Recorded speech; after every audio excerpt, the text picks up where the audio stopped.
अस्सलाम वालेकुम everyone, welcome back to my channel. I hope आप सब बिल्कुल ठीक होंगे। आप सबकी दुआओं से हम भी बिल्कुल ठीक हैं, अल्हम्दुलिल्लाह।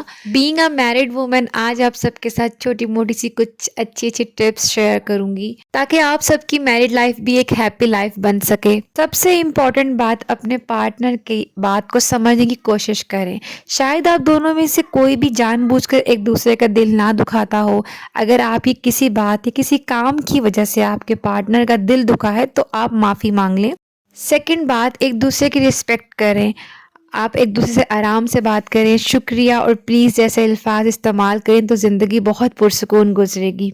अपने पार्टनर से ऐसी एक्सपेक्टेशंस मत रखें कि आपके पार्टनर के लिए नामुमकिन हो जाए। और अगर किसी बात पर आपके पार्टनर से आपका इख्तलाफ हो जाता है तो इख्तलाफ को बढ़ाने और ज़्यादा देर तक नाराज़ रहने की बजाय अपने पार्टनर के साथ मिलकर इख्तलाफ को दूर करें। अच्छा, एक बहुत ही इम्पॉर्टेंट बात, अगर किसी में कोई खामी होती है तो बहुत बढ़ा चढ़ा के एक दूसरे को बताया जाता है या फिर अपनी फैमिली के साथ डिस्कस किया जाता है। जो भी मसला है आप आपस में ही सुलझा लें। और दूसरी बात ये कि एक दूसरे की खूबियों को ध्यान में रखें और खामियों को नज़रअंदाज करें। अच्छा, एक बात का ख्याल रखें कि कोई भी चीज़ बार बार डिमांड मत करें। सम टाइम ऐसा होता है हमें कोई चीज़ चाहिए होती है या कोई भी हमें शिकायत होती है तो हम बार बार एक ही बात, जैसे कि सम टाइम अक्सर गर्ल्स ऐसे बोलती हैं कि हमें टाइम नहीं देते या कुछ इस तरह की बात बार बार करती हैं। तो बार बार करने से एक बात, हस्बैंड इरिटेट हो जाते हैं। तो ज़िद में आकर अक्सर हस्बैंड जो है ना वही रवैया इख्तियार कर लेते हैं जो कि हम लोग बार बार उनको कह रहे होते हैं, तो वो वैसे ही हो जाते हैं। तो इस चीज़ से बहुत गुरेज करें। दोनों एक दूसरे के काम और जिम्मेदारियों को आपस में डिवाइड कर लें। दोनों का काम ही ज़ाहिर सी बात है अपनी अपनी जगह बहुत इंपॉर्टेंट होता है। दोनों का काम रिस्पॉन्सिबिलिटीज़ वाला होता है। हस्बैंड अगर घर से बाहर काम करता है तो ज़ाहिर सी बात है बीवी जो है वो घर में सारा दिन काम करती है। तो दोनों को एक दूसरे के काम को समझना चाहिए। और सम टाइम ऐसा होता है सम लेडीज़ जॉब कर रही होती हैं, हाउसवाइफ नहीं होती हैं, तो उनके काम की नौयत को भी समझना चाहिए।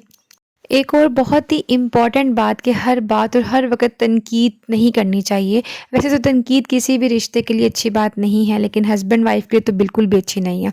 जब आप हर बात पे ये कहेंगे कि आपने ये बात याद नहीं रखी या तुमने ये बात याद नहीं की, तो ये इस बात को अहमियत नहीं दी, तो आप सामने वाले के बारे में बहुत ही गलत फैसला ऑटोमेटिकली कर देते हैं और ये बात एक नए झगड़े का आगाज़ बन जाती है।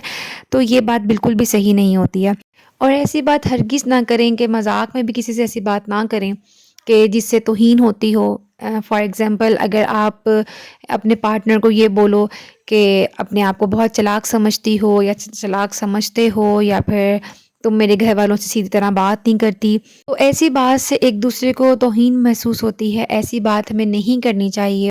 और छोटे छोटे इवेंट्स को सेलिब्रेट करना चाहिए, एक दूसरे को गिफ्ट्स देने चाहिए और एक दूसरे को स्माइल लाजमी पास किया करें।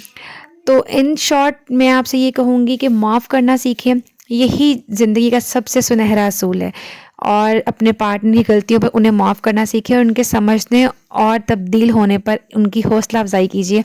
और जिस बात पर उन्हें एक मरतबा माफ़ कर दें और उसे कभी दोबारा ना दोहराएं। आई होप आप सबको ये टिप्स बहुत अच्छी लगी होंगी। मेरी एक छोटी सी कोशिश आप सबको पसंद आई होगी। अगर वीडियो अच्छी लगे तो लाइक लाजमी कीजिएगा।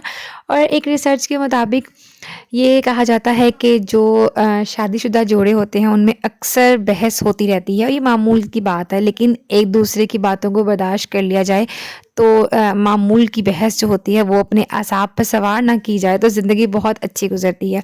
सो गाइज़, आप सब आई होप इन बातों पे अमल करेंगे और मुझे कमेंट सेक्शन में लाजमी बताइएगा कि मेरी आज की वीडियो आप सबको कैसी लगी। मैंने सोचा कि रूटीन से हट के किसी चेंज टॉपिक पे आप सबसे बात की जाए, तो इसीलिए आज मैंने ये टॉपिक चूज़ किया। और वैसे बाय द वे मैं आप सबको बता दूं कि फैमिली में एक शादी आ रही है, तो उसकी तैयारियों के लिए बस हम लोग ने मॉल विज़िट किया और वहाँ पर शॉपिंग वगैरह कर रहे थे। बच्चों की कुछ चीज़ें ले ली हैं और अभी देख रहे थे कि किस टाइप की मैक्सीज़ आजकल चल रही हैं, हमें क्या लेना चाहिए। तो वो सब भी आने वाले व्लॉग्स में आप सबको दिखाऊंगी और आने वाले व्लॉग्स बहुत अच्छे होने वाले हैं। आप सब भी कमेंट करके लाजमी बताइएगा कि आजकल किस चीज़ का ज़्यादा ट्रेंड है, मैं किस टाइप के ड्रेसेस बनवाऊँ। और इंशाल्लाह आने वाले व्लॉग में आप सबके साथ शेयर करूँगी, अपनी शॉपिंग भी आप सबको दिखाऊंगी और शादी के व्लॉग्स भी आप सबके साथ शेयर करूँगी। तो अगर आपको मेरे व्लॉग्स अच्छे लगते हैं तो काइंडली सब्सक्राइब लाजमी कर लीजिएगा और बेल आइकन को भी प्रेस कर लीजिएगा ताकि नए आने वाले व्लॉग्स की नोटिफिकेशन आपको आसानी से मिल जाए। सो गाइज़, अभी हम जा रहे हैं घर वापस। मिलते हैं अगली वीडियो में, तब तक के लिए अल्लाह हाफिज़।